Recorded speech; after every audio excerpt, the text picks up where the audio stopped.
Hola, soy el doctor Emanuel Sánchez. Hoy les voy a explicar muy brevemente cómo se desarrollan las estructuras neuronales y cómo es que migran hacia el lugar en el que van a estar, cómo es que empiezan a comunicarse entre ellas, cuáles son las estructuras que forman eventualmente y qué funciones tienen esas estructuras.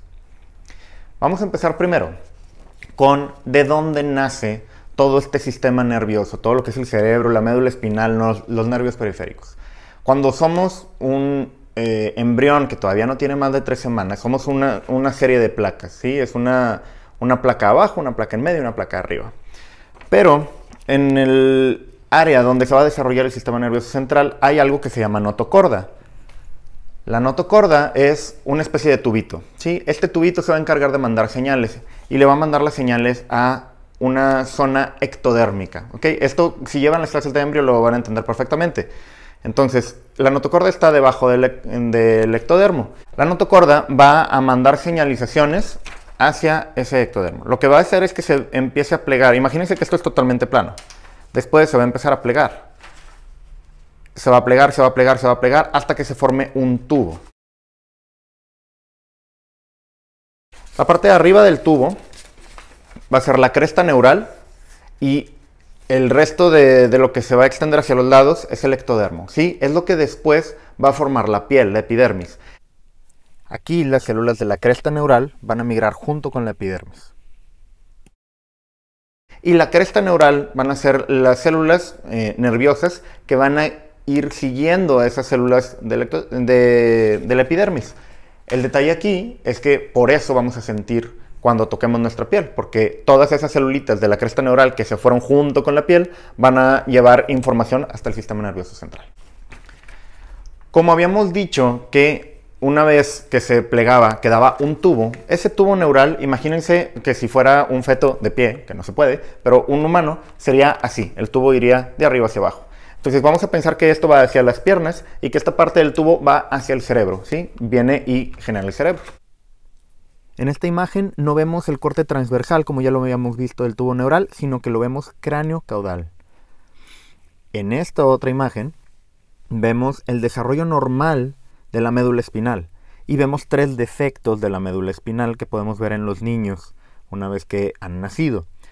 Algunos de estos también se pueden ver por ultrasonido. Estos 3 tipos de malformación es por problemas en el cierre del tubo neural, aunque no es precisamente el problema sobre los nervios, sino sobre la vértebra que recubre a esta médula espinal.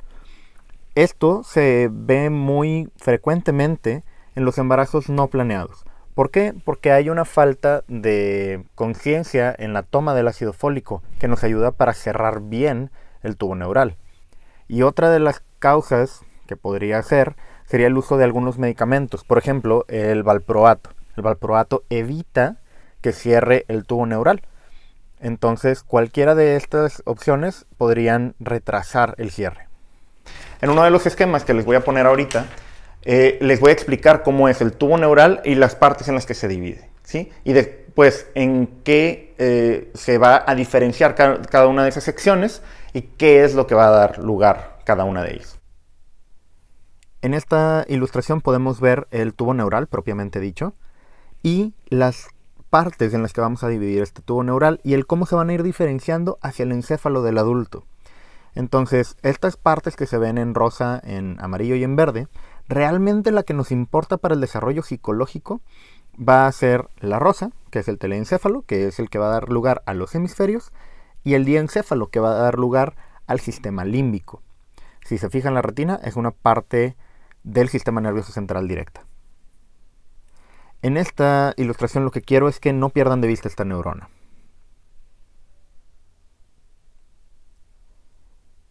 Fíjense cómo va migrando. Hay señalizaciones que la van jalando hacia un lado. Y aquí, fíjense el tipo de conexión que va a hacer con las otras. ¿Ok? Este tipo de señalizaciones, va a volver a correr el video, no se preocupen.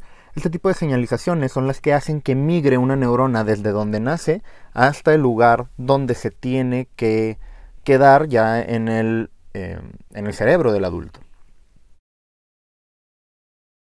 Una vez que la neurona llega a su destino, empieza a crear comunicaciones entre ellas, ¿sí? Recuerden, como está en las ilustraciones, que la neurona tiene un cuerpo y tiene dendritas, que son como los deditos, vamos a decir, y tiene un axón, que es por donde va la información eléctrica, ¿ok?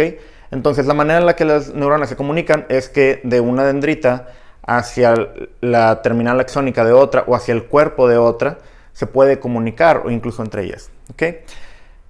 La manera en la que se comunican entre las dendritas es con neurotransmisores, es decir, con una señal química, y la manera en la que se comunican a lo largo de la misma célula es con información eléctrica.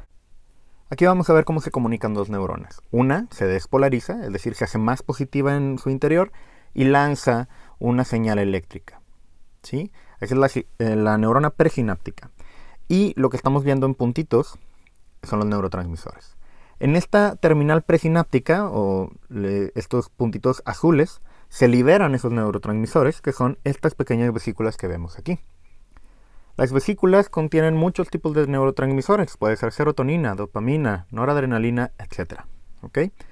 ¿Qué hacen los neurotransmisores?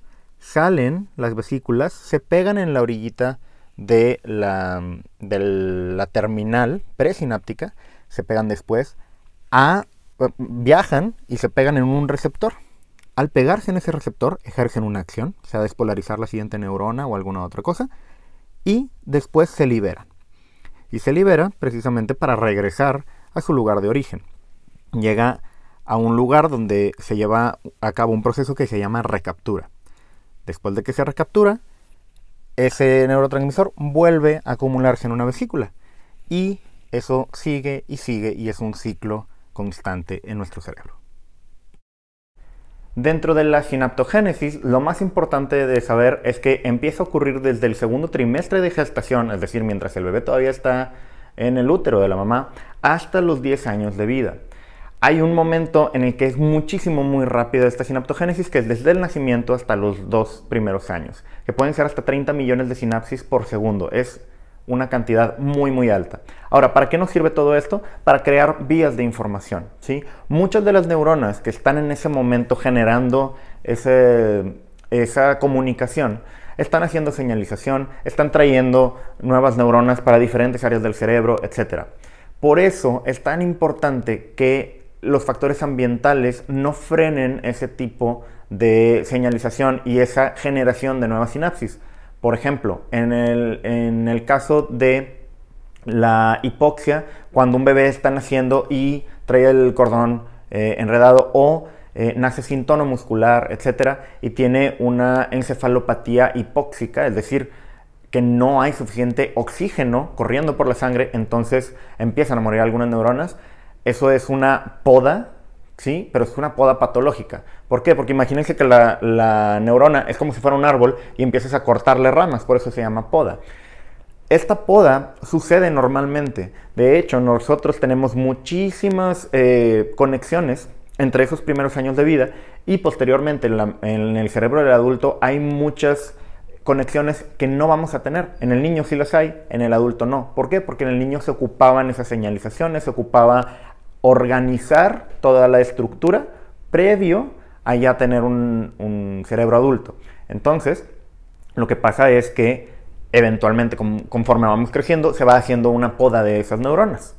Lo mismo pasaría en este caso del niño que nace sin tono muscular, que no tiene oxígeno suficiente y que empiezan a morirse algunas neuronas por ahí, pero eso es totalmente patológico. Eso no es lo esperado. Lo esperado es que la poda venga después. Otro de los conceptos que tenemos que verificar es la epigenética. La epigenética, imagínense que ustedes tienen el genoma humano, sí, el ADN aquí, y la epigenética es todo lo que rodea a ese gen y que puede afectarlo para cambiar su estructura, ¿ok? Entonces yo tengo el gen, pero además del gen tengo la alimentación, además del gen tengo el ambiente, sustancias tóxicas, medicamentos, y en el caso de la psicología, los ambientes propicios o no propicios para el desarrollo de un bebé. ¿Ok? Entonces, todo esto puede cambiar a nivel de genoma la expresión de ciertas proteínas. Las proteínas van a diferenciarse hacia varios tipos de acción. Por ejemplo, una proteína que esté en el ADN puede generar receptores de serotonina, receptores de insulina, receptores de algún tipo. no va a modificarse tanto como para cambiar y que ya no se produzca esa proteína, pero esa proteína se va a formar de una manera anormal, y al generarse una proteína de una manera anormal va a tener una función disminuida o aumentada, ¿sí? Entonces, lo que se está generando es un cambio a nivel del genoma que puede afectar en la expresión de las proteínas que estaba destinado a formar. Los lóbulos, que son la parte final, ya el cómo se desarrolló totalmente el encéfalo o el cerebro, los lóbulos son 4, son el frontal, el parietal, el temporal y el occipital. Lo van a ver mejor en los diagramas, y el frontal lo vamos a subdividir en ciertas áreas que ahorita les voy a explicar. En esta ilustración lo que quiero que vean es esas 3 partes del cerebro que habíamos visto de colores hace ratito.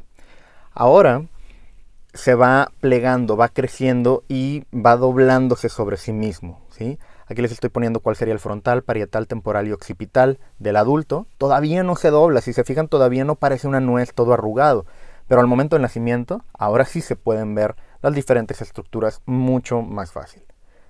Después, en el cerebro del adulto va a haber 2 zonas muy importantes que vamos a hablar ahorita. Entonces tenemos los lóbulos frontal, parietal, temporal y occipital, pero esas 2 zonitas que les dije ahorita, la primera, que está en la zona de la tercera circunvolución prefrontal, se llama área de Broca y está enlazada al habla, ¿ok?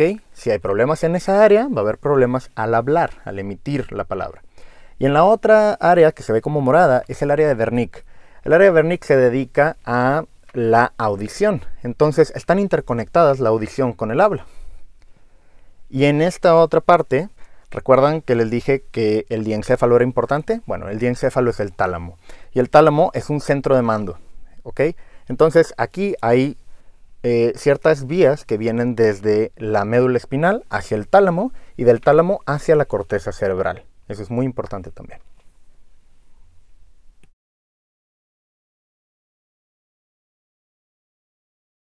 Hay hipótesis de que los problemas como la esquizofrenia o el trastorno del espectro autista y los diferentes tipos de epilepsia se generan porque a la hora de que la neurona migra desde donde nace, que es dentro del tubo neural, otra vez con el esquema de la hoja, imaginemos que las neuronas nacen en esta zona de aquí por dentro, ¿ok?